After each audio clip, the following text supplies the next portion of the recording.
Assalamualaikum warahmatullahi wabarakatuh. Sebelumnya saya ingin berterima kasih banyak kepada dosen pengampu mata kuliah sains Payosi Gumala SPD MPD yang telah senantiasa mendengarkan presentasi saya. Pada kesempatan kali ini, saya akan membahas tata surya dan karakteristiknya.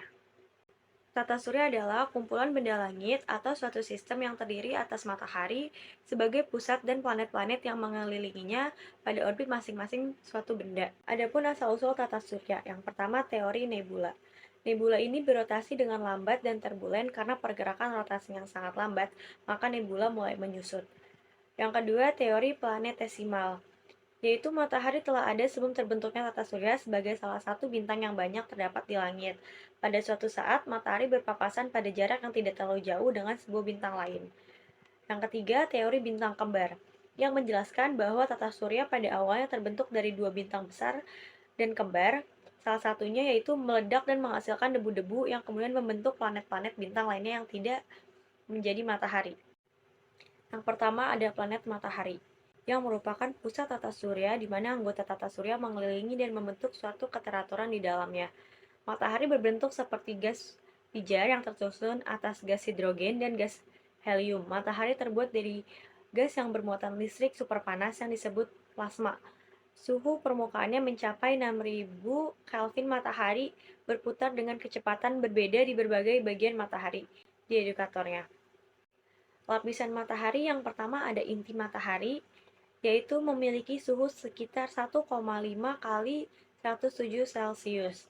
Yang kedua ada lapisan fotosfer, yang memiliki suhu sekitar 6000 Kelvin dengan ketebalan sekitar 3000 meter. Yang ketiga, lapisan matahari kromosfer yang memiliki suhu sekitar 4500 Kelvin dan ketebalannya 2000 km. Yang terakhir ada lapisan matahari korona, yang merupakan lapisan terluar dari matahari dengan suhu sekitar 1 juta Kelvin dan ketebalannya sekitar 700 km. Gambar ini adalah contoh dari macam-macam planet serta letak bagiannya. Selanjutnya, planet Merkurius. Merkurius adalah planet paling dekat dengan matahari yang jaraknya 57,9 juta kilometer. Merkurius mengitari matahari hanya dalam 88 hari, dan karena jaraknya yang sangat dekat, ia juga mengalami perubahan dramatis pada suhu siang dan malamnya. Selanjutnya, planet Venus. Planet Venus ini planet terpanas di tata surya. Atmosfer Venus terdiri dari awan asam sulfat yang cukup tebal dan sangat beracun. Selanjutnya, planet Bumi.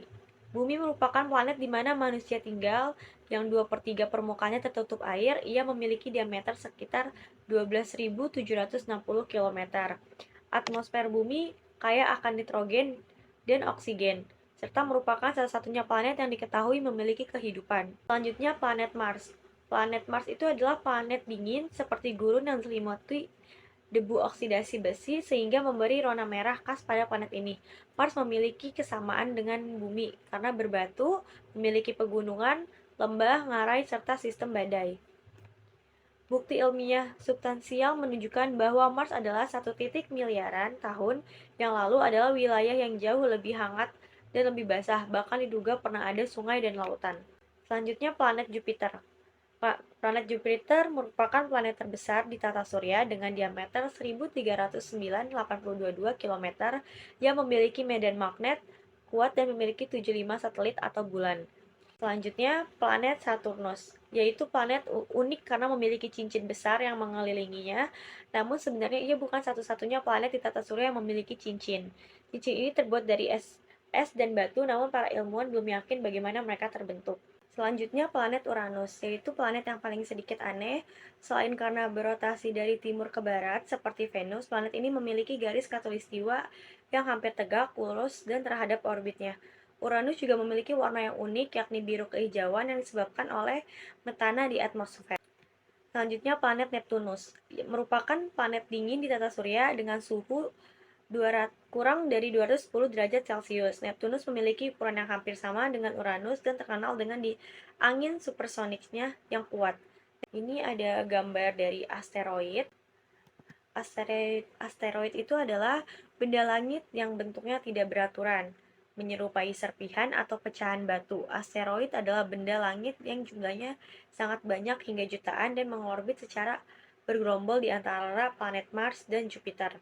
Di sini ada ciri-ciri asteroid, macam-macam asteroid, dan contoh asteroid.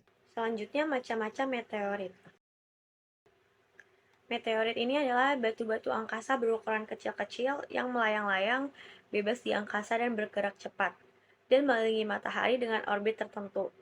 Ketika meteorit tertarik oleh gravitasi bumi, maka sebelum sampai ke bumi, meteorit akan bergesekan dengan atmosfer bumi dan akan menghabiskan panas dan membakar meteorit tersebut. Ini adalah ciri-ciri dari meteorit. Proses pembentukan meteorit yaitu dari benturan yang terjadi antara asteroid yang mengorbit matahari di sabuk asteroid yang terletak di antara orbit Mars dan Jupiter. Selanjutnya ada meteor, yaitu lintasan cahaya terang di langit yang terjadi karena pecahan meteorit masuk ke atmosfer bumi. Ketika masuk ke atmosfer bumi, meteorit mengalami tekanan yang menghasilkan panas yang tinggi dan menghasilkan pijaran yang sangat terang dan berkilauan. Selanjutnya ada proses meteor. Meteor mengalami perlambatan setelah memasuki atmosfer bumi, namun tetap akan menghantam bumi dengan kecepatan tinggi. Selanjutnya, meteorit. Sisa-sisa objek meteor yang berasal dari meteorit, kornet, dan asteroid di luar angkasa yang tidak habis terbakar dan berhasil mencapai permukaan bumi. Selanjutnya ada satelit, yaitu benda yang mengelilingi planet dan benda-benda lainnya seperti pelayan yang selalu mengikuti tuannya. Satelit terbagi menjadi satelit alami dan satelit buatan, yaitu satelit alami itu yang merupakan yang tidak dibuat manusia, berbentuk biasanya mengiringi terbentuknya planet. Salah satu contoh satelit alam adalah bulan yang dimiliki bumi. Adapun fungsi satelit alami yaitu Selanjutnya, satelit buatan. Satelit buatan yaitu wahana angkasa luar yang dibuat oleh manusia yang mengelilingi bumi, matahari, bulan, atau benda-benda lainnya. berikut pemaparan fungsi satelit buatan. Adapun komet. Komet adalah bintang berekor yang bergerak bebas di luar angkasa. Sesekali peredaran komet melintas di sebelah planet bumi. Ini adalah ciri-ciri komet. Jenis-jenis komet, nama-nama komet. Kesimpulan pembahasan tata surya kali ini adalah sebuah sistem planet yang terdiri dari matahari dan semua objek astronomi yang terikat oleh gaya gravitasinya, termasuk planet-planet, bulan-bulan, asteroid, komet, dan debu antar planet. Tata surya juga sistem kompleks yang menampilkan keberagaman objek astronomi yang saling berinteraksi. Tata surya juga sistem planet yang mengelilingi matahari, terdiri dari 8 planet, bulan, asteroid, dan komet yang bergerak dalam orbitnya. Hukum gravitasi mengatur gerakan objek-objek ini, dan penelitian terus memperdalam pemahaman kita tentang struktur dan evolusi tata surya. Sekian presentasi saya, kurang lebihnya mohon maaf. Assalamualaikum warahmatullahi wabarakatuh.